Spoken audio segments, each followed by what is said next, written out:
కాచి కాపాడి ఈరోజు మధ్యాహ్న కాలంలో మా ప్రార్థనని సజావుగా జరిపించి ఈ సాయంకాల కాలంలో కూడా నిన్ను ఆరాధించడానికి, నిన్ను స్తుతించడానికి, నీ జ్ఞానాన్ని నేర్చుకోవడానికి మేము ఇక్కడ కూడుకొని ఉన్నాం తండ్రి. ఇదిగోండి తండ్రి, చెప్పబడిన ప్రతి మాట మా నుంచి మేమేదో చెప్తుంది కాదు కానీ మీరే మా నోటి యందు ఉండి ఏ మాట అయితే మాకు అవసరమో ఆ మాటలను మాకు వినిపించి మా ఆత్మీయ జీవితాన్ని సరిచేయాలని మేము కోరుకుంటున్నాం తండ్రి. విన్న ప్రతి మాట ప్రకారం మా జీవితాన్ని మార్చుకుని నీవున్న పరలోక రాజ్యం రావాలని ఆశపడుతున్నాం తండ్రి. అటు విధంగా సహాయం అందించాలని కోరుకుంటూ ఈ చిన్ని ప్రార్థనని యేసుక్రీస్తు వారి నామంలో అడిగి వేడుకుంటున్నాం తండ్రి. ఆమేన్. అందరికీ వందనాలండి. ముందుగా చెప్పినట్టుగా ఈరోజు మహిళల దినోత్సవం సందర్భంగా ఒక ఉమెన్స్ స్పెషల్ మెసేజ్ చెప్పుకుందాం. ముఖ్యంగా కూడి వచ్చిన మహిళలందరికీ హ్యాపీ ఉమెన్స్ డే అండి. సమాజంలో ఉమెన్స్ అంటే లేకపోతే స్త్రీలంటే కొంత తక్కువ భావన ఉంటుంది.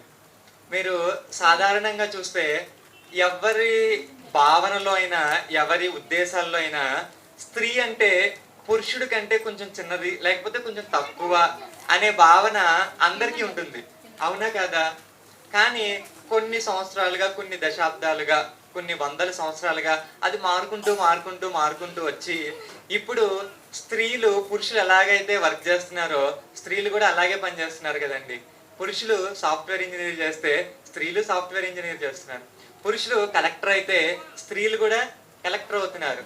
పురుషులు బాడీ లిఫ్టింగ్ లేకపోతే వెయిట్ లిఫ్టింగ్ చేస్తుంటే స్త్రీలు కూడా చేస్తున్నారు. అంతరిక్షంలోకి పురుషులు వెళ్తుంటే అంతరిక్షంలోకి స్త్రీలు కూడా వెళ్తున్నారు. అంటే క్రికెట్ లో పురుషులు ఆడుతుంటే స్త్రీలు కూడా క్రికెట్ ఆడుతున్నారు. వాళ్ళకు కూడా ఒక ప్రత్యేకమైన టీం ఉంది, ప్రత్యేకమైన టోర్నమెంట్స్ కూడా జరుగుతున్నాయి. ఇలా ప్రతి రంగంలోనూ పురుషులకి కాంపిటీషన్ గా ఎవరు వస్తున్నారు? ఇప్పుడు నార్మల్ గా మీరు ఒక గవర్నమెంట్ జాబ్ కొట్టాలంటే ఈ వరకు పురుషులతో మాత్రం పోటీ పడితే సరిపోయేది. ఇప్పుడు స్త్రీలతో కూడా ఏం చేయాలి? పోటీ పడాలి. ఎందుకంటే వారు కూడా ఎలాంటి పోటీ ఇస్తున్నారంటే పురుషులకి సమానమైన పోటీ ఇస్తున్నారు. ఇకపోతే ఇంత మంచిగా రాణిస్తున్నారు కదా, నార్మల్ గా మనుషులు ఎవరైతే ఉన్నారో బయట అన్ని జనులు ఎవరైతే ఉన్నారో వాళ్ళే అంత మంచిగా రాణించినప్పుడు ఇదిగోండి అక్షయుడైన తండ్రి, అంటే ఎప్పటికీ మారని తండ్రి దేవుడు తోడై ఉన్న మనం ఎంత రాణించాలండి? మనమెంత ఇంకెంత అభివృద్ధి పదంలో ఉండాలి స్త్రీలుగా? నిజంగా నార్మల్ గా బయట వాళ్ళని చూసే ఇంతగా సాధించారని గర్వంగా చెప్పుకుంటున్నాం కాబట్టి మరి బైబిల్లో స్త్రీలు ఏం చేశారు? నిజంగా కొన్ని మందిని చూసి అబ్బా వీళ్ళు ఎంత బాగున్నారని మనం అనుకుంటున్నాము. మరి బైబిల్లో ఉన్న వాళ్ళని కూడా చూస్తే అలాగా అనిపించే వాళ్ళు ఎవరన్నా ఉన్నారా? అబ్బా పురుషులకి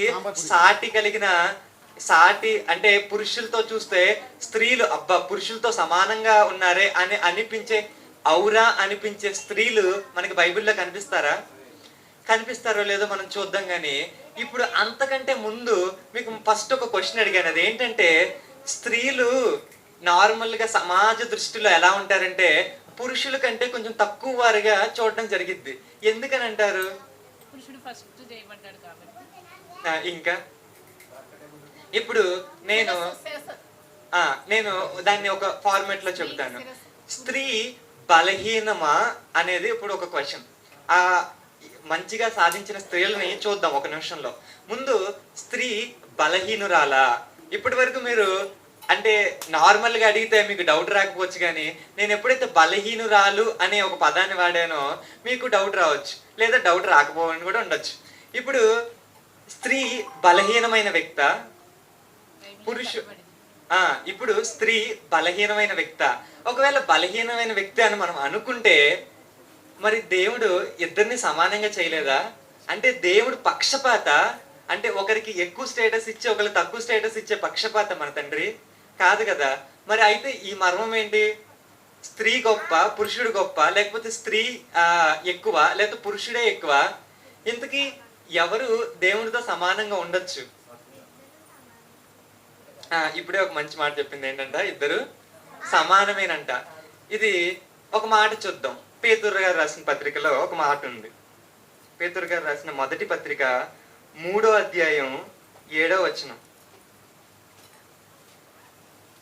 పేతురు గారు రాసిన మొదటి పత్రిక 3వ అధ్యాయం 7వ వచనం. అటువలనే పురుషులారా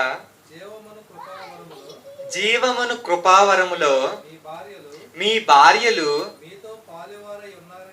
మీతో పాలువారై ఉన్నారని ఎరిగి ఎక్కువ బలహీనమైన ఘటమని ఎరిగి భార్యని సన్మానించి మనకు కావాల్సింది వచ్చేసిందండి. ఇంకా చాలు. ఇక్కడ రాయబడిన మాట ఏంటంటే స్త్రీలను ఎలా పోల్చారంటే ఎక్కువ బలహీనమైన ఘటంగా పోల్చారు. ఇప్పుడు మీరే చెప్పండి, నేనే ఉమెన్స్ డే మెసేజ్ చెప్పడానికి నిలబడి దేవుడు ఇదిగోండి స్త్రీలని పురుషుల్ని చూస్తే పురుషుల్ని చాలా పెయిన్ పెట్టాడండి, స్త్రీలని దేవుడు అనగదొక్కేశాడండి అని అంటే ఏమన్నా బాగుందా చెప్పండి? అంటే ఆ మాట అంటే మనకి ఎలా అనిపిస్తుందంటే దేవుడు పక్షపాతం కలిగిన వాడా? అంటే ఒకరికి న్యాయం చేసి ఒకరికి అన్యాయం చేసే దేవుడా మన దేవుడు? కాదు కదా. మరి ఈ మాట ఎందుకు రాయబడింది? నార్మల్ గా బలహీనమైన ఘటం అంటేనే బాధేస్తుంది. ఇక్కడ ఏమని రాయబడింది? ఎక్కువ బలహీనమైన ఘటం అని రాయబడింది. ఇప్పుడు స్త్రీలందరూ బైబిల్లో ఒక మాట ఉంటుంది, లోపము కలిది లెక్కకు రాదు అని ఒక రిఫరెన్స్ ఉంటుంది మనకి. అంటే స్త్రీలందరూ కూడా ఏమనుకోవచ్చు అంటే దేవుడే మమ్మల్ని ఎక్కువ బలహీనమైన వాళ్ళు అన్నారు అంటే మేము లోపం కలిగిన వాళ్ళం, ఇక మేము పెద్దగా దేవునికి లెక్కల్లో ఉండవేమో అని అనుకుంటే నిజంగా అది పొరపాటే. ఇక్కడ చెప్పబడిన సందర్భం వేరు. అసలు దేవుడు మనల్ని అంటే పురుషుల్ని స్త్రీలని ఏ విధంగా తయారు చేశాడు, ఏ విధంగా చేశాడో ఆదికాండంలో చూద్దాం. ఆదికాండం 1వ అధ్యాయం 26వ వచనం. దేవుడే చెబుతున్నాడు, నేను నరుల్ని ఎలా చేశానని.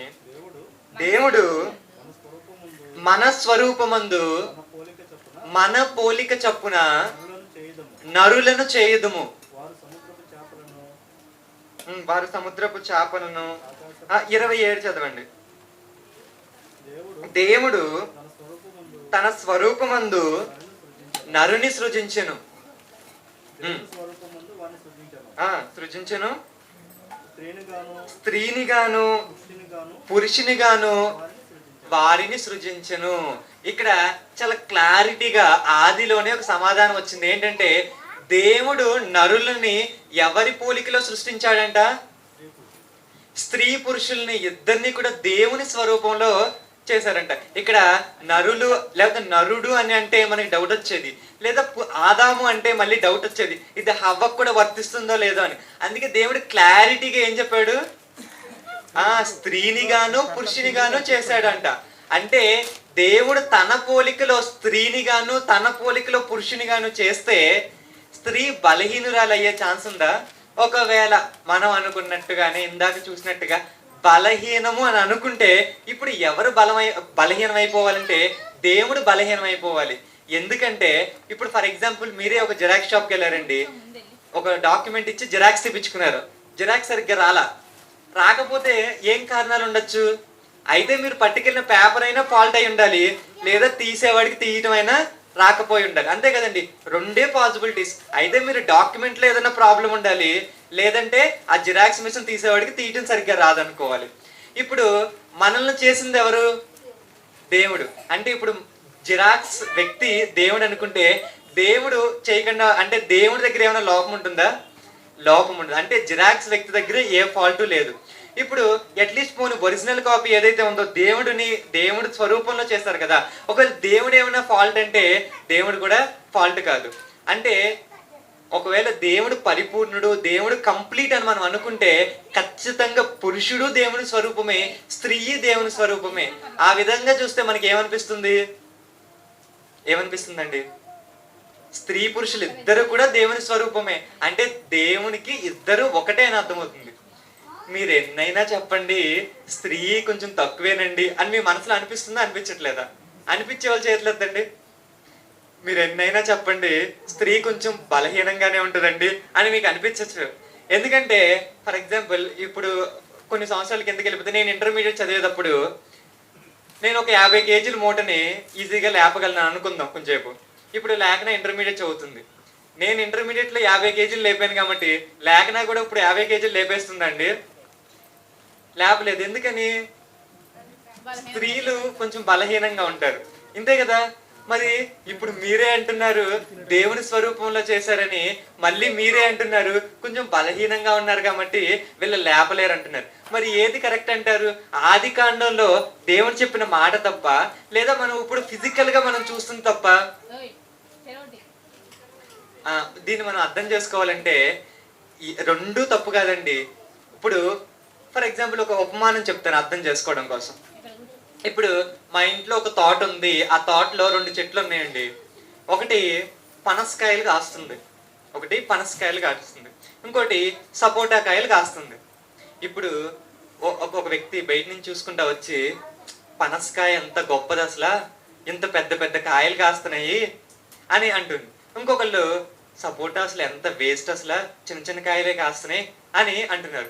ఇప్పుడు ఈ రెండు టేస్ట్లు తెలిసిన వ్యక్తిగా మనమేమంటాం? దీని టేస్ట్ దీనిది, దీని టేస్ట్ దానిది. ఇప్పుడు దేవుడు కూడా స్త్రీని గాను పురుషుని గాను ఎందుకు చేశాడంటే, సాటి అయిన సహకారి కావాలనుకుని దేవుడు హవ్వని చేశాడు. ఒకవేళ అంటే బరువును మోసే అంత స్ట్రెంగ్త్ పురుషుడికి ఉండే అంత బాహుబలం స్త్రీనికి కూడా ఇచ్చాడు అనుకోండి, అప్పుడు స్త్రీని చేయాల్సిన అవసరం లేదు. ఆదామునే ఇచ్చేవాడు, ఇంకొక పురుషుణ్ణి చేసి ఇంకొక పురుషుణ్ణే ఇచ్చేవాడు. స్త్రీ అవసరత ఏముంది? ఇప్పుడు మీకు ఆదాములో ఏ క్వాలిటీస్ అయితే ఉన్నాయో, అంటే ఎంత బాహుబలం అయితే ఉందో అంతే బాహుబలం స్త్రీలో కూడా మీరు కావాలనుకుంటే, అప్పుడు స్త్రీని చేయాల్సిన అవసరత ఏమీ లేదు. పురుషుడిని ఇస్తే సరిపోయేది. కానీ దేవుడు స్త్రీని గాను పురుషుని గాను సృజించాలనుకున్నాడు. ఇదిగో కొన్ని క్వాలిటీస్ పురుషునికి ఎక్కువగా ఉంటాయి, కొన్ని క్వాలిటీస్ స్త్రీనికి ఎక్కువగా ఉంటాయి. బాహుబలంలో పురుషులు ఎక్కువ బాహుబలం చూపిస్తారు, అలాగే స్త్రీలు అనేకమైన పనులు ఇంటికాడ చేయగలుగుతారు. అవే పనులు పురుషులు చేయమంటే చేయలేరు. ఒకవేళ పిల్లల్ని పెంచడం, వాళ్ళందరినీ ఓపికతో చేసే పనులు ఉంటాయి చూసారా, ఏదైతే పేషెన్స్ తో ఓపికతో ఓర్పుతో చేసే పనులు ఉంటాయో అవి స్త్రీలు ఎక్కువ ఓర్పుతో లేకపోతే ఎక్కువ పేషెన్స్ తో చేస్తారని మనకి తెలుసు. సో ఇప్పుడు అయ్యే పనుల్ని పురుషులు చేయమంటే చేయలేరు, అవన్నీ చేయలేదు. ఇప్పుడు మనకి ఏమనిపిస్తుంది? ఇవి చేయలేరు కాబట్టి పురుషులు అంత బలవంతులు కాదందామా? కాదు. దేవుడు తన పోలికలోనే పురుషుణ్ణి చేశాడు, తన పోలికలోనే స్త్రీని గాని చేశాడు. అంటే దేవునికి ఇద్దరు సమానమే. అంటే దేవుడు పరలోకానికి వెళ్ళిన తర్వాత మనల్ని ఎలా ట్రీట్ చేస్తారో స్త్రీలను కూడా అలాగే ట్రీట్ చేస్తారు. దేవుడికి పురుషుడని భేదం లేదు, స్త్రీ అని భేదం లేదు. ఒక రిఫరెన్స్ చూద్దాం. గలతీయులకు రాసిన పత్రిక 3వ అధ్యాయం 28వ వచనం. గలతీయులకు రాసిన పత్రిక 3వ అధ్యాయం 28వ వచనం. ఇందులో యూదుడని గ్రీకు దేశస్థుడని లేదు, దాసుడని స్వతంత్రుడని లేడు, పురుషుడని స్త్రీ అని లేదు. యేసుక్రీస్తునందు మీరందరూ ఏకముగా ఉన్నారు. ఇదిగోండి, కొత్త నిబంధనలో కూడా రాయబడిన మాట. పాత నిబంధనలు అక్కడ చూస్తే దేవుని స్వరూపంలో చేసినట్టుగా చూసాం. ఇక్కడ పౌలు గారు కూడా ఏం క్లారిటీ ఇస్తున్నారంటే, ప్రభునందు స్త్రీ అని లేదు, పురుషుడని లేదు. అంటే ఇద్దరు కూడా ఎలా ఉన్నారు? ఒక్కటిగా ఏకముగా ఉన్నారు. అంటే పురుషుడికి ఎంత ఇంపార్టెన్స్ ఉందో స్త్రీనికి కూడా అంతే ఇంపార్టెన్స్ ఉంది. యేసుక్రీస్తు భూమి మీదకి వచ్చినప్పుడు, ఇదిగోండి నేను సిలువలో రక్తం కరిచింది పురుషుల కోసమే అండి అని చెప్పారండి? లేదు, మానవాళి కోసం ఆయన భూమి మీదకి వచ్చి సిలువ రక్తం కార్చారు. అంటే మనకు అర్థమవుతున్న విషయాల్లో ఏమర్థమవుతున్నాయి అంటే, ఎక్కడ చూసినా కూడా దేవుని దృష్టిలో, దేవుని ఆలోచనలో పురుషుడు ఎలా ఉన్నాడో స్త్రీ కూడా అలాగే ఉంది. ఇక్కడ రెఫరెన్స్లు కూడా దానికి కరెక్ట్ గానే చెబుతున్నాయి. కాకపోతే కొంతమందికి, అంటే పురుషులకి కొన్ని క్వాలిటీస్ దేవుడు ఇచ్చాడు, స్త్రీలకి కొన్ని క్వాలిటీస్ ఇచ్చారు. ఇప్పుడు ఫర్ ఎగ్జాంపుల్ చేప ఉందండి, చేప ఈతగలదు, సింహం పరిగెత్తగలదు. ఇప్పుడు చేప దగ్గరికి వెళ్ళి, ఇదిగోండి నువ్వెందుకు పరిగెత్తలేకపోతున్నావు అంటే అదేం చెప్పిద్ది? అలాగే మీరు సింహం దగ్గరికి వెళ్ళి నువ్వెందుకు ఈతలేకపోతున్నావు అంటే అదేం చెప్పిద్ది? అంటే ఇక్కడ కొన్ని క్వాలిటీస్ కొన్ని మందికి ఇవ్వాలని దేవుడు నిర్ణయించుకున్నాడు. కాబట్టి అలాగే పురుషుని గాను స్త్రీని గాను ఇద్దరిని వేరువేరుగా చేశాడు. వీళ్ళకి కొన్ని గుణాలు ఇచ్చాడు, వీళ్ళకి కొన్ని గుణాలు ఇచ్చాడు. కానీ ఇద్దరిని తన పోలికలోనే చేశాడు కాబట్టి ఇద్దరు కూడా దేవునికి కుమారులే. ఇంకా యేసుక్రీస్తునందు స్త్రీ అని లేదు, పురుషుడు అని లేదు. ఇక్కడతో అర్థమైంది అనుకుంటున్నాను. మరి ఇప్పుడు ఫస్ట్ అనుకున్న రిఫరెన్స్ దగ్గరికి వద్దాం. ఎక్కువ బలహీనమైన ఘటమని దేవుడు అన్నాడు కదా. అంటే ఆ మాట ఎందుకని వచ్చింది? అక్కడ అక్కడ ఆ మాటని ఎందుకు ప్రస్తావించవలసి వచ్చింది? పేతురు గారు ఎందుకు అలా అన్నారు? ఎందుకని ఉంటారు? ఘటము అంటే ఏంటి? శరీరం. ఎందుకని స్త్రీని అలా సంబోధించవలసి వచ్చిందంటే అక్కడ నార్మల్గా మీరు ఆలోచిస్తే దేవుడు ఫస్ట్ ఎవరిని చేశారు? ఆదాముని చేశారు. తర్వాత పురుషుడిలో నుంచి స్త్రీని తీశారు. ఎందుకని ఫస్ట్ పురుషుడినే చేశారు? స్త్రీని కూడా ఇద్దరిని కలిపి చేసేయచ్చు కదా? లేదా లైక్ అంటే ఆ ఆ ఆలోచనలో మనం చూస్తే దేవుడు ఇద్దరి నుంచి మనుషులు రావాలని ఆశపడలేదండి. అపోస్తుల కార్యాలయం ఏముంటుందంటే యావత్ భూమి మీద కాపురం ఉండుటకు ఆయన ఒకరి నుండి ప్రతి జాతి మనిషిని సృజించారు. అంటే ఒకరి నుంచి, అంటే ఇద్దరి నుంచి రావడం అనేది పాసిబుల్ కాదు కాబట్టి ఒకరి నుంచే రావడం. ఎవరో ఒకరు అంటే ఎవరో ఒకరు ముందు పెట్టాలి. అయితే పురుషుని పెట్టాలి, లేదంటే స్త్రీని పెట్టాలి. తర్వాత వేరే వాళ్ళుగా కుదురుతుంది కాబట్టి ఆదాము మొదట చేయబడ్డాడు, హవ్వ తర్వాత చేయబడింది. కానీ హవ్వ ముందు మోసపోయింది, ఆదాము తర్వాత మోసపోయాడు. తిమోతికి రాసిన పత్రికలో ఆ విషయాన్ని చూద్దాం.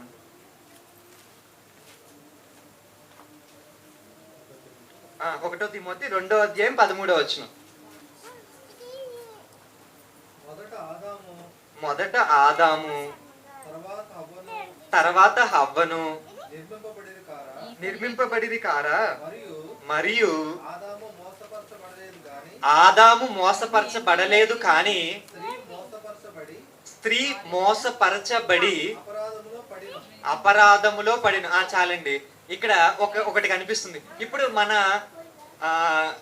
లేకపోతే మన డిస్కవరీ లేకపోతే మన ఇన్వెస్టిగేషన్ ఏంటంటే స్త్రీ మిక్కిలి బలహీనమైన ఘటమని పేతురు గారు సంబోధించడానికి గల కారణం ఏంటి? ఒకే రకంగా దేవుడు చేసినప్పుడు మరి ఎక్కడ జరిగింది ప్రాబ్లం ఎక్కడ వచ్చింది? ఎందుకని స్త్రీని ఎక్కువ బలహీనమైన ఘటమని పేతురు గారు అనాల్సి వచ్చింది అంటే ఇక్కడ ఒకటి అర్థమైంది ఏంటంటే హవ్వ మొదటి పాపం చేసింది, తర్వాత చేయబడినప్పటికీ ముందు పాపం చేసింది. ఒకసారి ఈ పాపం చేసినప్పుడు ఏ శాపం వచ్చిందో ఒకసారి చూద్దాం. ఆదికాండం 3:16. ఆదికాండం 3:16. ఆయన స్త్రీతో నీ ప్రయాసమును నీ గర్భ వేదనను నేను మిక్కిలి హెచ్చించదును, వేదనతో పిల్లలను కందువు, నీ భర్త ఎడల నీకు వాంఛ కలుగును, అతడు నిన్ను ఏలునని చెప్పాను. ఇక్కడ జరిగిందండి అసలు ఫాల్ట్. ఏం జరిగిందంట? హవ్వ ఎప్పుడైతే తప్పు చేసిందో దేవుడు ఏం చెప్పాడంటే నీ భర్త నిన్ను ఏం చేస్తాడు? వెళ్తాడు. అంటే ఇక్కడ నార్మల్ గా దేవుడు చేసినప్పుడు ఎలా చేశారు? సమానంగానే చేశారు. ఇప్పుడు కూడా ఎలా ఉన్నారు? దేవుని దృష్టిలో సమానంగానే ఉన్నారు. కానీ కుటుంబ వ్యవస్థలో దేవుడు పురుషునికి ఎక్కువ స్థానాన్ని ఇచ్చాడు. కుటుంబానికి న్యాయకుడిగా ఎవరు ఉండాలంటే పురుషుడే ఉండాలని బైబిల్ చెప్తుంది. ఈరోజు ఇద్దరు సమానమే అయినప్పటికీ కుటుంబ పెద్దగా ఎవరు ఉండాలని బైబిల్ చెప్తుందంటే పురుషుడు ఉండాలని చెబుతుంది. ఎందుకంటే ఎప్పుడైతే హవ్వ తప్పు చేసిందో తప్పు చేసినప్పుడు దేవుడిచ్చిన శాపంలో ఒకటేంటంటే నీ భర్త నిన్ను ఏలును అనే ఒక శాపాన్ని ఆవిడ పొందుకుంది. అంటే ఇప్పుడు ఈ రోజు సమాజంలో చూస్తే భర్తే కొంచెం డామినేటింగ్ గా ఉంటారు కదండి. నార్మల్ గా చూస్తే భర్తే డామినేటింగ్ గా ఉంటారు. ఎందుకని అంటారు? ఎందుకంటే పాపం చేసినప్పుడు స్త్రీలకు వచ్చిన శాపంలో ఒక శాపం ఏంటంటే భర్త ఎవరిని వెళ్తారంట? భార్యని వెళ్తారు.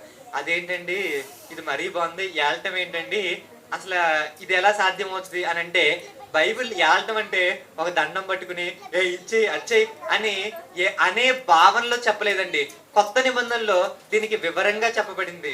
భార్యలు ఏం చేయాలి, భర్తలు ఏం చేయాలి అని మనకి బైబిల్లో చక్కగా రాయబడిందండి. చూద్దాం. ఎఫెసీయులకు రాసిన పత్రిక 5:33. బైబిల్ ఏం చెబుతుందంటే ఇక్కడ యజమానిగా ఉండాలని చెబుతూ ఒక హెచ్చరిక లేకపోతే ఒక మాటను కూడా చెబుతుంది. స్త్రీలైతే తన భర్తలకి ఏమవ్వాలని ఉందంటే బైబిల్లో లోబడి ఉండాలి. అంటే తన భర్తని గౌరవిస్తూ లోబడి ఉండడమే తనకి ఘనం అని బైబిల్లో చెప్పబడింది. ఇప్పుడు మరి పురుషుడు ఎలా ఉండాలంటే తనని ప్రేమించే వారుగా ఉండాలి. ఇప్పుడు ఎలా ప్రేమించాలో చూద్దాం. ఎఫెసీయులకు రాసిన పత్రిక 5:33. మెట్టుకు మీలో ప్రతి పురుషుడును తనను వలె తన భార్యను ప్రేమింపవలెను. చాలండి, ఇక్కడ ఇక్కడ ఆపు. ఇక్కడ మీరు ఒకసారి ఆలోచిస్తే ఏలమని చెప్పాడు గాని భర్తకి ఇంకొక ఆజ్ఞ కూడా ఇచ్చాడు. ఏంటది? ఎలా ప్రేమించమన్నాడు? తనను కొట్టుకుంటాడండి. తనను కొట్టుకుంటాడా? ఇప్పుడు నాకేదో కోపం వచ్చింది అక్కడ, నేను కొట్టుకుంటానా? నాకేదో నేనే ఏదో తప్పు చేశాను అనుకున్నాను అనుకోండి, కొట్టుకుంటానా? అలాగే ఇప్పుడు భార్యని కొట్టే ఛాన్స్ బైబిల్ ఇచ్చిందే ఇవ్వలేదా? ప్రేమించమని చెప్పాడు. తన్ను అంటే నిన్ను నువ్వు ఎలా హాని చేసుకో, నిన్ను నువ్వు ఎలా కొట్టుకోవో నీ భార్యను కూడా కొట్టే ఛాన్స్ బైబిల్ ఇవ్వలేదు. అంటే దేవుడు ఏలమని చెప్పాడు కానీ ఏదో లైక్ ఒక హిట్లర్ లాగా అలా ఏలటం కాదండి. ప్రేమతో ఏలాలి. ఎలాగంటే ఇక్కడ తన్ను తాను అంటే నిన్ను నువ్వు ఎలా అయితే ప్రేమించుకుంటావో అలాగే భార్యను కూడా ప్రేమించాలి. కొంతమంది అంటే నాకు ఇక్కడ అర్థమైన మ్యాటర్ బట్టి నేను చెబుతున్నాను, తప్పు అయి ఉండొచ్చు. నార్మల్ గా కొంతమంది అంటే చెబుతూ ఉంటారు కదా, భార్యలు లోబడట్లేదు అని. దానికి ఒక రీజన్ ఏమై ఉండొచ్చు అంటే భర్తలు అలా ప్రేమించట్లేదేమో. ముందు మీరు ప్రేమించడం స్టార్ట్ చేస్తే ఏమవుతుంది? అప్పుడు లోబడడం కూడా స్టార్ట్ అవ్వచ్చు. ఒకవేళ ప్రేమించట్లేదని భార్యలు ఫీల్ అవుతుంటే ముందు మీరేం చేయొచ్చు? లోబడటం స్టార్ట్ చేయొచ్చు. అలా ఇద్దరు బైబిల్ చెప్పినట్టుగా బ్రతికితే ఎలా ఉండొచ్చండి? దేవుని స్వరూపంలో ఒక మంచి వీర వనితలుగా ఉండొచ్చు. అలా వీర వనితలుగా విశ్వాస వీరుల జాబితాలో పురుషులే కాదు స్త్రీలు కూడా ఉన్నారండి. అలాంటి వారి గురించి కొంతమంది చూద్దాం. ఇలా దేవుడు ఇద్దరిని సమానంగా చేశారు, ఎవరిని కూడా తక్కువగా చేయలేదు. కానీ ఏదైతే హవ్వ తప్పు చేసిందో అప్పుడు భర్తని ఏం చేశాడు? భార్యకి యజమానిగా లేకపోతే ఏలే ఒక వ్యక్తిగా ఉన్నాడు. ఏలమన్నాడు కదా, అంటే భర్తని కొంచెం ఎక్కువ చేశాడు కాబట్టి అదేదో ఇక నాకు జీవితంలో ఇంకేమీ లేదు అనుకోవడానికి ఏమీ లేదు. తనను తాను ఎలా అయితే ప్రేమించుకుంటాడో అలాగే భార్యను కూడా ప్రేమించాలని దేవుడు చెప్పాడు. అంటే ఎక్కడ కూడా స్త్రీని తక్కువ చేసి కొట్టాలి తిట్టాలి అన్నది బైబిల్ ఉద్దేశం కాదు. కానీ ఒక కుటుంబంలో అంత క్రమముగా నడవడం కోసం దేవుడు ఏం చేశాడంటే కుటుంబానికి నాయకుడిగా పురుషుని పెట్టాడు, స్త్రీని కూడా ఒక మంచి పాత్రలోనే పెట్టాడు. గృహ పరిపాలన ఎవరిని చేయమన్నాడండి? దేవుడు స్త్రీని చేయమన్నాడు. అలా కొన్ని బాధ్యతలను పురుషులకి, కొన్ని బాధ్యతలను స్త్రీలకి ఇచ్చారు. యేసు ప్రభునందు ఎవరు కూడా వేరు కాదు, ఇద్దరు కూడా ఒకటే, స్త్రీ అయినా పురుషుడైనా. పరలోకం వెళ్ళిన తర్వాత పురుషుడికి ఏ సింహాసనం అయితే ఉంటుందో స్త్రీకి కూడా అదే సింహాసనం ఉంటుంది. సరేనండి, ఇప్పుడు ఇలా దేవుడు చెప్పిన మాటలను బట్టి దేవుణ్ణి నమ్ముకుని మంచిగా బ్రతికిన కొంతమంది పేర్లు చూద్దాం. ముఖ్యంగా ముందు హవ్వ గారితో స్టార్ట్ చేద్దాం. ఇదిగోండి, ఫర్ ఎగ్జాంపుల్ నేనే ఉన్నానండి, లేకపోతే ఒక వ్యక్తి ఉన్నారనుకోండి. ఒక వ్యక్తి వాళ్ళ అమ్మగారు ఏం చేశారంటే, పోనీ వాళ్ళ నాన్నగారు ఏం చేశారంటే తిట్టకుండా ఇంట్లో నుంచి బయటికి పంపించారండి. అప్పుడు సహజంగానే ఏముంటది? కోపం ఉంటది. బయటికి వెళ్ళిన తర్వాత నేనంతా బాగానే చేశానండి, ఆయన అసలు నా మాట వింటే కదా, నేను చెప్తాను అంతా ఏదో అలా చేసుకుంటే వెళ్ళిపోతాడు అని నెగిటివ్ గా చెప్పే పరిస్థితి సమాజంలో ఉంటుంది. అంటే నీకు వ్యతిరేకంగా ఏమైనా జరిగితే ఆ వ్యతిరేకంగా చేసిన వ్యక్తిని బట్టి నువ్వేం చేస్తావు? తప్పుగానే మాట్లాడతావు. కానీ హవ్వ మాత్రం ఎలా మాట్లాడిందండి? దేవుని దయ వలన నేను ఒక కుమారుని సంపాదించుకున్నానని చెప్పింది. అదేదో నోటి మాట కాదు, కానీ తన కుమారులకి ఇద్దరికి కూడా ఏం నేర్పించిందంటే, ఇదిగో దేవుణ్ణి మనం ఏం చేయాలంటే ఆయనకి అర్పించాలని నేర్పించిందండి. ఎంత మంచి తల్లి అయితే అలా నేర్పిస్తుందండి. ఇదిగోండి, ఎవరు ఆవిడ్ని మంచి హ్యాపీగా ఉండే ఒక పొజిషన్ లో నుంచి బయటికి నెట్టివేసింది ఎవరు? అదే దేవుడు. అదే దేవుడి గురించి ఎలా చెబుతున్నారు? తన కొడుకులకి కుమారులకి ఎలా నేర్పించింది? ఉన్నతంగా నేర్పించింది. తన మనసులో ఉన్నతంగా ఉంది, తన కుమారులకి ఉన్నతంగా నేర్పించింది. అంటే నిజంగా తను దేవుణ్ణి నమ్ముకుని ఒక మంచి కుటుంబాన్ని కట్టిందా కట్టలేదా? విశ్వాస వీరుల జాబితాలో మొదటి హేబేలు గారు కనిపిస్తారు. ఆ మొదటి హేబేలు గారిని పెంచింది ఎవరు? హవ్వ గారే. ఇది కూడా బాగుంది. ఇంకా ముందుకెళ్తే తర్వాత ఇంకా ముందుకెళ్తే మనకి షారా గారు కనిపిస్తారు. షారా గారు, ఇదిగోనండి, మీరు ఒక వ్యక్తికి 100 సంవత్సరాలు లేకపోతే సుమారు ఆ టైంలో ఎవరో ఒకళ్ళు వచ్చి ఇదిగోండి మీరు ప్రెగ్నెంట్ అన్నారనుకోండి, మీరు ఏం చేస్తారు? నవ్వుతారు. షారా గారు కూడా అలాగే నవ్వారు. కానీ మీరు నమ్ముతారా? మీరు నమ్మలేరు. కానీ శారా గారు నమ్మారు. దేవుణ్ణి నమ్మి ఆవిడ కుమారుని కనిందని హెబ్రీల్కి రాసిన పత్రికలో రాశారండి. చదువుదాం ఒకసారి. హెబ్రీల్కి రాసిన పత్రిక 11వ అధ్యాయం 11వ వచనం. హెబ్రీల్కి రాసిన పత్రిక 11వ అధ్యాయం 11వ వచనం. విశ్వాసమును బట్టి శారాయు వాగ్దానము చేసిన వారు, అంటే ఎవరు? దేవుడు నమ్మదగిన వాడని ఎంచుకొనెను గనుక తాను వయసు గతించినదైనను గర్భము ధరించుటకు శక్తి పొందెను. ఎందుకు పొందిందంట? విశ్వాసమును బట్టి అంట. అంటే తనకి ఏముంది? విశ్వాసం. దేవుడు నమ్మదగిన వాడు, దేవుడు ఏదైనా చెబితే చేయగలడు. కానీ తను ఆల్రెడీ ముసలావిడ అయిపోయింది కదా, ఇంకెలా గర్భాన్ని ధరించగలదు అనే ఒక సందేహం రావచ్చు. అయినా దానిని మించి ఏదుందంటే ఆవిడ విశ్వాసం ఉంది. ఆవిడ విశ్వాసం ఉండడం వల్ల బైబిల్లో విశ్వాస వీర వనితల జాబితాలో ఆవిడ చేరిపోయింది. సరేనండి, ఇంకా ముందుకు వెళ్దాం. ఇంకా ముందుకు వెళ్తే మనకి రూతు గారు కనిపిస్తారు. నయోమి, రూతు గారు కనిపిస్తారు. నార్మల్గా మనం ఒకసారి ఆ పుస్తకం తీద్దాం. బైబిల్లో పురుషుల పేర్ల మీద అనేకమైన గ్రంథాలు ఉన్నాయండి. పురుషులు రాసిన పుస్తకాలు కూడా ఎక్కువే. ఇప్పుడు రూతు గారు పేరు మీదే ఒక గ్రంథం రాపించుకుందంటే అసలు ఆవిడకున్న క్యాలిబర్, ఆవిడకున్న ఆ విశ్వాసం చూస్తే నిజంగా ఆవిడ గురించి మాట్లాడుకోకుండా మనం ముందుకు వెళ్ళకూడదు. ఇప్పుడు ఏదో చేద్దామని ఒక ఊరు వెళ్తే ఏమైందంట? నయోమి గారికి వాళ్ళ భర్త చనిపోయాడు, వాళ్ళ కుమారులు చనిపోయారు. చనిపోయినప్పుడు తనకి ఉన్న ఇద్దరు కోడల్ని ఏం చెప్పిందంటే, ఇంకా నేను నా దగ్గర వేరే కుమారులు అంటూ ఎవరు లేరు మేము మీకు ఇచ్చి పెళ్లి చేయడానికి, కాబట్టి మీ పని మీరు చూసుకోండి అని అంటే వార్ప్ ఏం చేస్తుంది?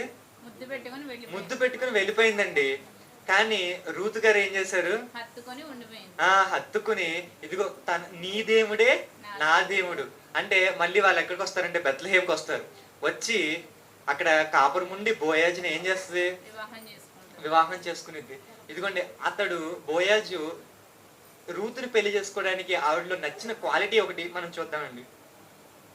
2వ అధ్యాయం 10వ వచనం. రూతు గ్రంథం 2వ అధ్యాయం.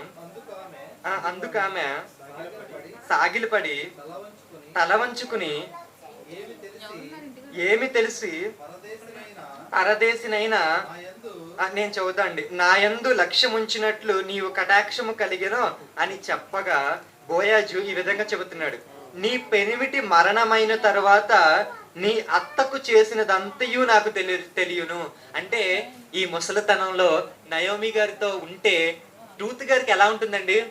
ఏముంటుంది? ఆవిడికి సుఖం ఉంటుందా, దుఃఖం ఉంటుందా?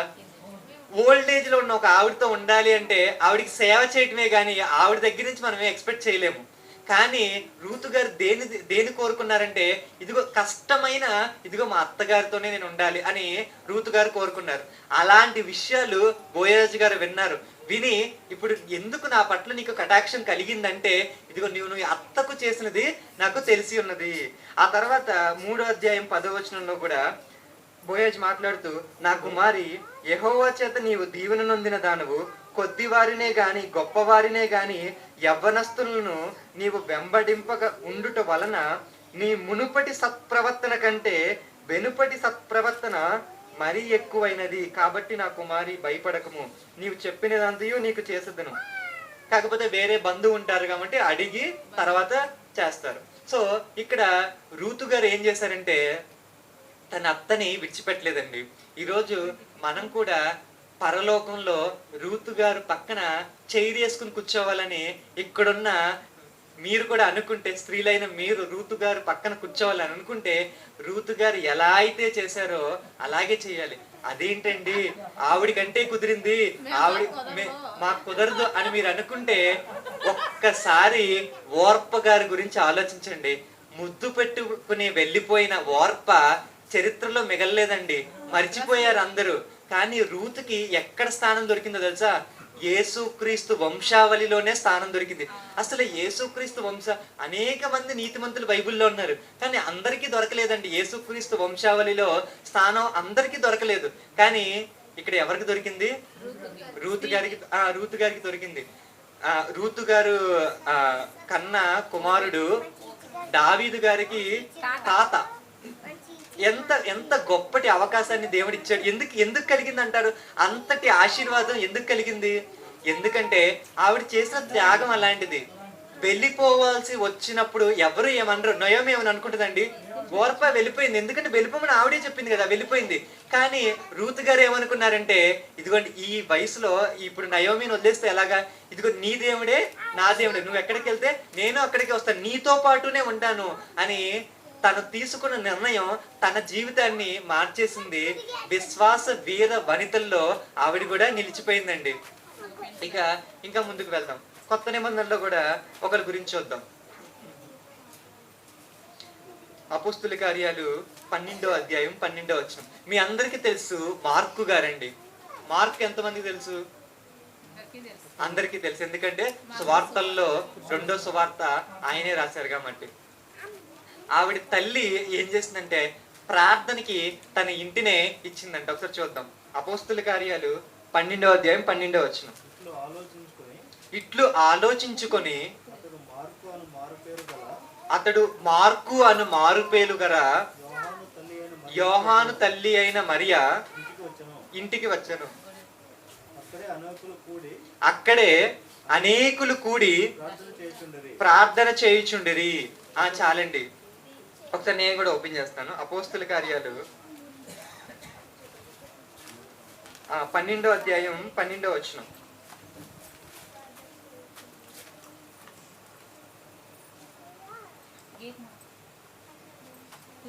12వ వచనంలో ఇట్లా ఆలోచించుకుని అతడు మార్కు అను మారుపేరు గల యోహాను తల్లి అయిన మరియ ఇంటికి వచ్చాను.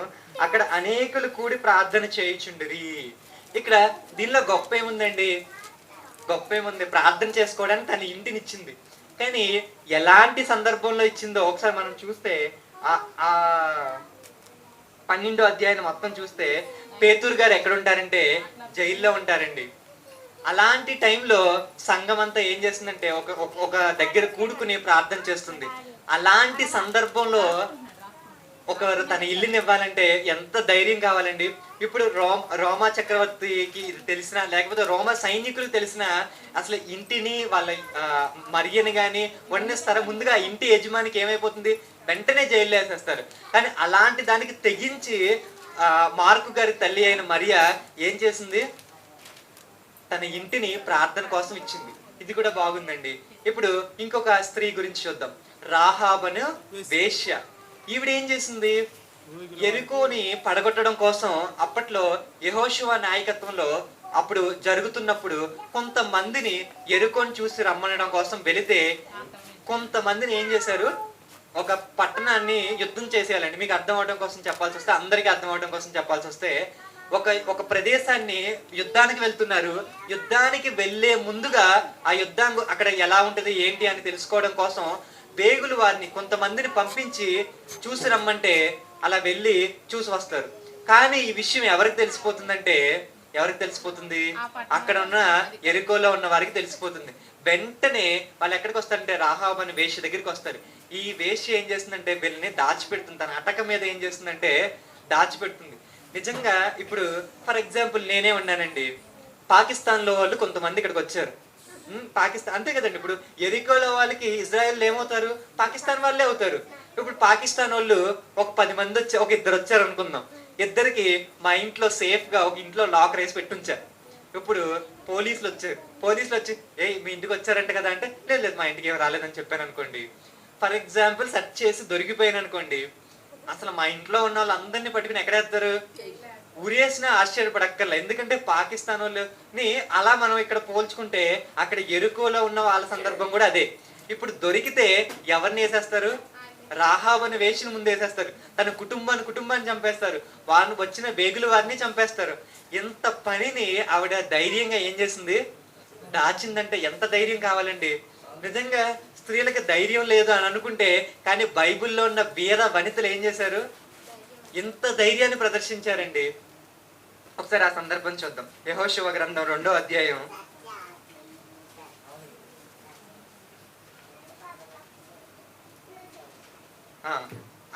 2వ అధ్యాయంలో ఈ విషయం ఉంటుందండి. చదవడానికి సమయం లేదు కానీ ముందుకెళ్తాం. కానీ హెబ్రీయులకు రాసిన పత్రిక 11వ అధ్యాయం 30వ వచనంలో దీన్ని మళ్ళీ ఒకసారి పౌలు గారు జ్ఞాపకం చేస్తారు, అది చూద్దాం. హెబ్రీయులకు రాసిన పత్రిక 11వ అధ్యాయం 30వ వచనం. విశ్వాసమును బట్టి 7 దినముల వరకు ప్రదక్షిణము చేయబడిన తరువాత ఎరుకో గోడలు కూలెను. విశ్వాసమును బట్టి రాహాబను వేశ్య వేగులు వారిని సమాధానముగా చేర్చుకొనినందున అవిధేయులతో పాటుగా నశించకపోయెను. ఒకసారి యాకోబు పత్రిక 2వ అధ్యాయం 24వ వచనం కూడా చూద్దాం. 2:24. మనుష్యుడు విశ్వాస మూలంగా మాత్రము కాక క్రియ మూలంగాను. 25. అటువలనే రాహాబను వేశ్య కూడా దూతలను చేర్చుకుని వేరొక మార్గమున వారిని వెలుపలకు పంపించినప్పుడు క్రియ మూలముగా నీతిమంతురాలని ఎంచబడిను కదా. ఏం చేసింది ఈవిడ? ఇంత సాహసం చేయడం వల్ల విశ్వాస వీర వనితుల జాబితా హెబ్రీయులకు రాసిన పత్రికలో ఆవిడ పేరు చేర్చబడిందండి. పరలోకం పొందడం కంటే ఇంకా గిఫ్ట్ ఏమైనా ఉంటుందండి? మన జీవితంలో దేవుడే ఒకవేళ వచ్చి మీకు ఏం గిఫ్ట్ కావాలంటే మాకు పరలోకం కావాలి, ఎందుకంటే మనకు అదే అత్యున్నతమైన బహుమానం. ఇక్కడ ఈవిడ కూడా ఏం పొందుకుందండి? విశ్వాస వీరుల జాబితాలో చేర్చబడి అంటే పరలోకాన్ని పొందుకుంది. చాలా వండర్ఫుల్. కానీ ఆవిడ చూపించిన సాహసం నీడున్న క్రైస్తవ స్త్రీలకు కూడా ఎంతో ఆదర్శమే కదండి. ఆదర్శమే కదా. తను మాత్రమే రక్షణ పొందడం కాదు కానీ తన కుటుంబాన్ని కూడా రక్షణ కలగజేసింది. ఈరోజు స్త్రీలుగా మీరు కూడా ఇంత ధైర్యాన్ని ప్రదర్శించగలిగితే, దేవుని మీద ఇంత విశ్వాసం చూపించగలిగితే, మీరు మాత్రమే రక్షింపబడటం కాదు కానీ మిమ్మల్ని బట్టి మీ కుటుంబం కూడా ఎలా ఉంటుంది? క్షేమకరంగా ఉంటుంది, రక్షింపబడుతుంది. సరే, ఇంకొక పేరు చూద్దామండి. న్యాయాధిపతుల గ్రంథం 4వ అధ్యాయం. దెబోరా గారు. ఇప్పుడు ఇది కూడా మీకు తెలుసు కాబట్టి పైన చెప్తాను చూడండి. ఇప్పుడు యుద్ధాలు ఎవరు చేయొచ్చు? పురుషులే చేస్తారు. సాధారణంగా పురుషులే చేస్తారు. అదేంటండి మరి స్త్రీలుగా మేము యుద్ధాలు చేయకూడదా అంటే బైబిల్లో చేశారు. అంటే దేవుడు ఎలా చూశారు? ఇప్పుడు ప్రవక్తగా బైబిల్లో భక్తుల్లో పురుషులు ఉన్నారు, కానీ ఈవిడెవరు? దెబోరా ప్రవక్తినిగా కూడా ఉంది. మిరియాము ప్రవక్తిని కూడా బైబిల్లో ఉంది, మోషే గారి సహోదరి. ఇక్కడ మనకి స్త్రీలకు కూడా ఎలాంటి పురుషులకి ఏవైతే బాధ్యతలు దేవుడు అప్పగిస్తున్నాడో అలాంటివి స్త్రీలకు కూడా అప్పగిస్తున్నట్టుగా చూస్తే, ఇక్కడైతే ఇంకా ఒక మెట్టు ముందుకేసి యుద్ధంలో కూడా దిగిన ఒక సాహసం చేసిన ఒక వ్యక్తిగానే మనం చూస్తాం. అంటే స్త్రీల దేనిలో కూడా, అంటే ఇప్పుడు ఆర్మీలోకి వెళ్ళొచ్చు అంటారా మీరు? వెళ్ళడంలో తప్పేమి లేదు. ఒకవేళ మీకు ఇంట్రెస్ట్ ఉండి మీకు అదే ఒక ఆక్యుపేషన్ గా మీరు కావాలనుకుంటే వెళ్ళాలనుకోవడంలో తప్పేమీ లేదు. కానీ ఇక్కడ ఈవిడ వెళ్ళింది మాత్రం దేవుడు చెప్పిన మాట పైన. ఇక్కడ ఓకే, యుద్ధం చేయడంలో కూడా స్త్రీలు తక్కువేం కాదు. ఈవిడ కూడా దేనిలో చేర్చబడిందంటే విశ్వాస వీర వనితుల జాబితాలో చేర్చబడింది. సరేనండి, ఈవిడ చేసిన యుద్ధం ఇవన్నీ కూడా ఈ న్యాయాధిపతుల గ్రంథం 4వ అధ్యాయంలో ఉంటాయి కాబట్టి నేను ముందుకి వెళ్ళట్లేదు. బారాక్ అనే ఒక వ్యక్తి ఇదిగో యుద్ధానికి వెళ్ళి దేవుని అప్పగిస్తాడని అంటే, లేదు నువ్వు వస్తేనే నేను వెళ్తానంటే అప్పుడు అతనితో కలిసి వెళ్తుంది. అంటే పురుషుడు ఎవరిని సహాయంగా తీసుకున్నాడు? స్త్రీని తీసుకున్నట్టుగా మనకు అర్థమవుతుంది. ఇకపోతే మోషే గారిని ఒకసారి మీరు ఆలోచించండి. ఒక పురుషుడు, దేవుడు ఎన్నుకున్న ఒక పురుషుడు, ఆ జనాంగాన్ని ఐగుప్తులో నుంచి బయటికి నడిపించడానికి దేవుడు ఎన్నుకున్న ఒక వ్యక్తి, ఒక పురుషుడే మోషే గారు. మరి చరిత్రలో ఎక్కడన్నా ఒక జనాంగాన్ని కాపాడడానికి దేవుడు ఒక స్త్రీని ఎన్నుకున్నాడా? తెలిస్తే చెప్పొద్దు, తెలియని వాళ్ళు మాత్రం ఆలోచించండి. న్యాయాధిపతులకి తర్వాతకి వెళ్ళి చూడండి, రాజుల గ్రంథాల్లో ఎస్తేరు గారు కదండి. ఇప్పుడు మోషే గారు మనం ఎంత గొప్పగా చెప్పుకుంటున్నామో, ఎస్తేరు గారు కూడా తన ప్రాణానికి తెగించి ఏం చేయలేదు, తన జనాంగాన్ని కాపాడుకుందా లేదా? రాజు పిలవకుండా వెళితే చంపేస్తాడు, ఒకవేళ తనకి గాని కటాక్షం కలగకపోతే చంపేస్తాడని తెలిసి కూడా వెళ్ళింది. అసలు నార్మల్ రాజుల దగ్గర ఇది పరిస్థితి. అసలు పెళ్లి చేసుకున్న వ్యక్తి ఏమైనా మంచోడే అండి? విందుకు రాలేదని వష్టిని తీసి పాడేశాడు, అసలే మెంటలోడు. అలాగే ఉన్నాడు కదండి. ఇలాంటి వ్యక్తి దగ్గరికి ఏం చేస్తుంది? ఒక సాహసం చేయడానికి వెళ్తుంది. అంటే తన జనాంగాన్ని కాపాడడం కోసం ఇందును బట్టే నువ్వు రానివయ్యావని మొర్దెకై చెబుతాడు. ఆ మాటను బట్టి ఆవిడ ఏం చేస్తుంది? ఇదిగో జనాంగాన్ని రక్షించడం కోసం ఎంత సాహసం అంటే, ఒక రాజు దగ్గరికి తన ప్రాణాలని లెక్క చేయకుండా తను చేసిన సాహసం నిజంగా ఎస్తేరు గారు విశ్వాస వీర వనితుల జాబితాలో ఉంటారా ఉండరా అండి? ఖచ్చితంగా ఉంటారు. ఆవిడ చూపించిన భక్తి కానీ, ఆవిడ చూపించిన వినయం కానీ, నిజంగా ఇలాంటి వారిని ఈరోజు సమాజంలో ఎన్నో మంది మనకి రోల్ మోడల్స్ గా కనిపిస్తారండి. వాళ్ళని ఫాలో అవ్వాలని, వాళ్ళని మనం ముందు పెట్టుకుని నడవాలని చాలా మంది అనుకుంటారు. క్రికెటర్స్ కి కొన్ని మంది ఉంటారు, మితాలి రాజ్ అని స్త్రీలలో. అలాగే పొలిటీషియన్స్ కి ఇందిరాగాంధీ అని కొంతమంది ఉంటారు. ఇలా ప్రతి రంగంలో కూడా ఒకళ్ళు బ్యాడ్మింటన్ ఆడే వాళ్ళకి పివి సింధు అని, ఇలా ప్రతి రంగంలో కూడా ఏం చేస్తున్నారంటే వాళ్ళ ముందు వాళ్ళకి మార్గదర్శకంగా ఉన్న వాళ్ళని ముందు పెట్టుకుని వెళ్తున్నారు. అలా మనం చూసుకుంటే బైబిల్లో సాహసం చేసినా కానీ, లేకపోతే దేవుని యందు భయభక్తులు కలిగిన వాళ్ళని ఎక్కడో పురుషుల దగ్గరికి వెళ్ళి చూడాల్సిన అవసరం లేదండి. బైబిల్లోనే ఎక్కడో లోకంలోకి వెళ్ళి చూడాల్సిన అవసరం లేదు. ఇదిగోండి ధైర్యంగా ఎలా ఉండాలి, గొప్పగా ఎలా ఉండాలి, దేవుని యందు మంచి ఒక మంచి అత్యున్నతమైన స్థానంలో దేవుని దృష్టిలో మనం ఉండాలంటే ఎలా ఉండాలి అని బైబిల్లో ఉన్న స్త్రీలే మనకి ఎలా చూపిస్తున్నారండి.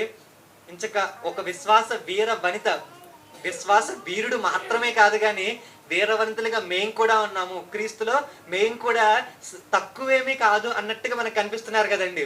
ఇంకా అలా చెప్పుకుంటూ పోతే మనకి అనేక మంది బైబిల్లో కనిపిస్తారు. పౌలుకి సహకారులుగా ఉన్న వారి లిస్ట్ లో సహకరించిన స్త్రీలు ఉన్నారు కదండి. ఫీబే అని, మనం అంతకుముందు కొన్ని మంది అనేక మంది పేర్లు కూడా చెప్పుకున్నాం. చితికిన బ్రతుకులను అతికిన డోర్కా, ఇలా అనేక మంది పౌలు గారి పరిచర్యలో, పేతురు గారి పరిచర్యలో సహకరించిన స్త్రీలు ఎంతో మంది ఉన్నారు కదండి. ఈరోజు ఇక్కడ ఉన్న వాళ్ళే, అక్కడ మనం చెప్పుకున్న వాళ్ళకి మాత్రమే సాహసాలు ఉన్నాయండి. వాళ్ళకి మాత్రం, దెబోరా గారికి మాత్రమే యుద్ధాలు ఉన్నాయా? మనకి లేవంటారా? ఈ రోజు మనకున్న యుద్ధం ఏంటి? అపవాదితో పోరాడాలి, పాపంతో పోరాడాలి. మరి స్త్రీలుగా మీరు పోరాడగలరా? పోరాడలేరా? ఆల్రెడీ అక్కడ వాళ్ళు చూపించారు. వారికి ఉన్న సమస్యలని దేవుని సహాయంతో వాళ్ళు ఎలా అయితే ముందుకెళ్లారో, ఈరోజు మనం కూడా ఏం చేయొచ్చు? దేవుణ్ణి ముందు పెట్టుకుని అపవాదితో పోరాడొచ్చు, పాపంతో పోరాడొచ్చు. ఇదిగో బలహీనము అని అనుకోవడానికి లేదు. ఎందుకంటే దేవుడు తన స్వరూపమందు తన పోలికలో స్త్రీని గాను పురుషుని గాని చేశాడు. పిరికితనం కలిగిన ఆత్మని దేవుడు మనకి ఇవ్వలేదు. కాబట్టి ప్రతి దానిలో ఏమో స్త్రీని కదండి, నేను చెయ్యలేనేమో, నేను పాఠం చెప్పలేనేమో, నేను ప్రార్థన చేయలేనేమో, ఇదిగోండి ఇది చెయ్యలేనేమో అని అనుకోవడానికి లేదు.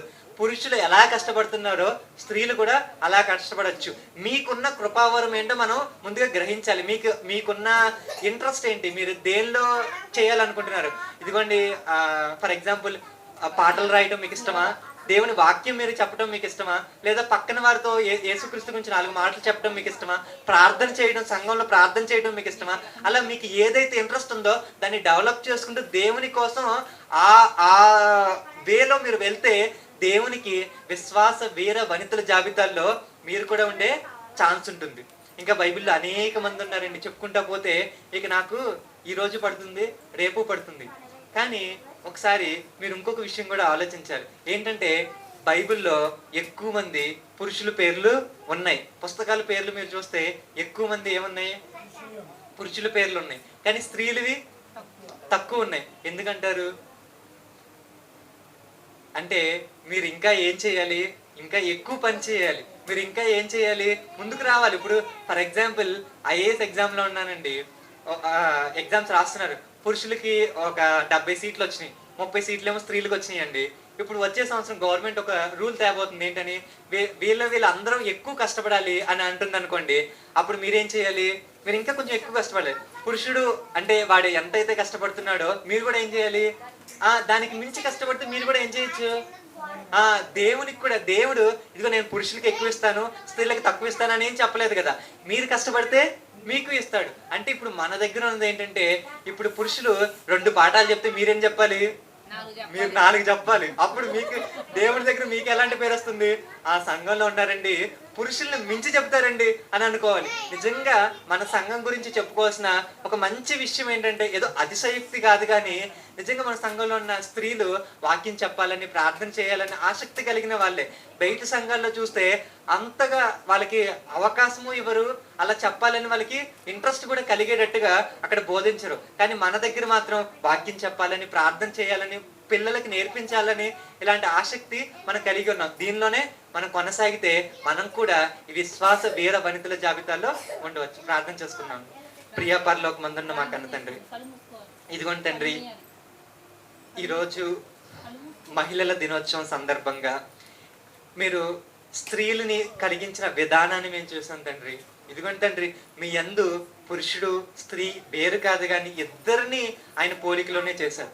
కానీ భార్యాభర్తల సంబంధంలో ఇదిగోండి తండ్రి, మీరు పురుషుణ్ణి పైన ఏలే ఒక కొంచెం పెయిన్ పెట్టి ఇదిగోండి స్త్రీని లోబడమన్నట్టుగా చెప్పారు. కానీ లోబడడం అన్న మీనింగ్ని కరెక్ట్గా అర్థం చేసుకోవాలి. ఎందుకంటే అది పొరపాటున తప్పుగా అర్థం చేసుకోకుండా ఎక్కడ తనని కొట్టమని తిట్టమని మీరు అవకాశం ఇచ్చినట్టుగా కాదు, కానీ తనను తాను భర్త ఎలా ప్రేమించుకుంటాడో భార్యని కూడా అలాగే ప్రేమించాలి. ఇంకా తనను తాను అనుకున్నప్పుడు ఇంకా కొట్టడము ఇలాంటివన్నీ రావని మేము ఆలోచించాం తండ్రి.